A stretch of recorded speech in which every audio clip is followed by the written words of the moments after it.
Good morning students, this is Junita Mukherjee from SS Public School. Today we are going to start the new topic in this particular chapter which we have already been started, that is magnetism and matter. So in this particular chapter we will learn about the magnetic properties of material. Okay, so magnetic properties of material are of three types, that is diamagnetic, ferromagnetic and paramagnetic. Today we will discuss here the diamagnetic and paramagnetic, and after that we will go on for the ferromagnetic substances.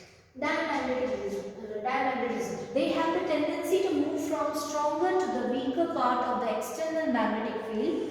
When a bar of diamagnetic material is placed in an external magnetic field, the field lines are expelled or repelled, and the field inside the material is reduced.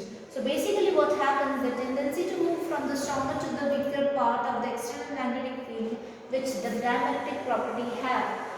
When a bar magnet of diamagnetic material is placed in an external magnetic field, just like this. Okay, a bar here, an external magnetic field established here. So the field lines will expel or repelled, and the field inside magnetism will be reduced. They are the substances in which the resultant magnetic moment in an atom is zero. So they have the resultant magnetism moment of the atom will be zero. And the magnetic field is applied, those electrons having orbital magnetic moment in the same direction slows down, and those in the opposite direction speeds up. Okay, so same direction will slow down and the opposite direction will be speed up. This happens due to the induced current in accordance with the Lenz's law itself. So thus the magnetic substances develop a net magnetic moment in the direction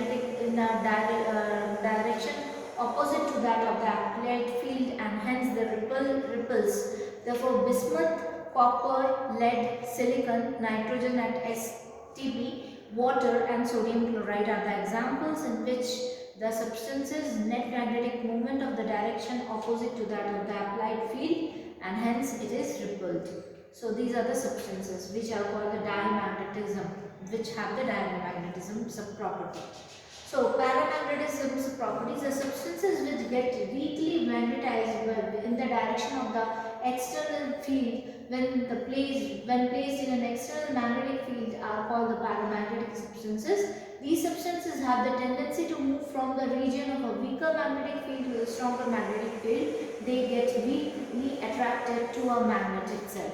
The atoms of the paramagnetic material possess a material dipole moment of their own. On account of the ceaseless random motion of the atoms, no net magnetism is seen. But in the presence of an external field, BO, which is strong enough and at low temperatures, the individual atomic dipole moment can be made to align and point in the same direction as BO. The field line gets concentrated inside the material, and the field inside is enhanced. When placed in a non-uniform magnetic field, the paramagnetic material tends to move from weaker part of the field to the stronger part. So aluminium, sodium, calcium, oxygen at STP and a copper chloride are the examples. So what happens in this paramagnetism is that the substances which are weakly magnetized and in the direction of the external field, when it is passed in an external magnetic field, are called the paramagnetic substances, and they have the tendency to move from the weaker to the stronger magnetic field attracted by the magnet itself.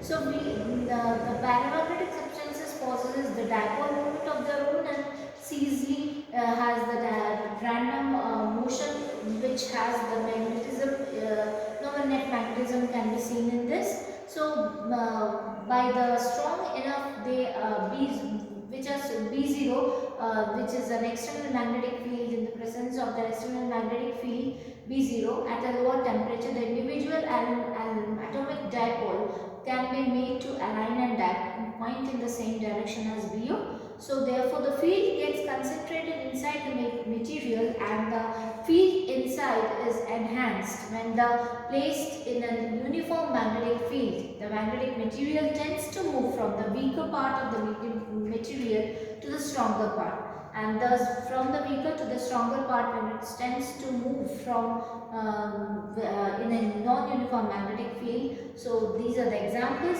that is aluminium, sodium, calcium, oxygen at STP and the copper chloride, and they move like this. Okay. So these two are very well understood, I think so. The next point will be the diamagnetism, ferromagnetism. So let's see that one. Thank you.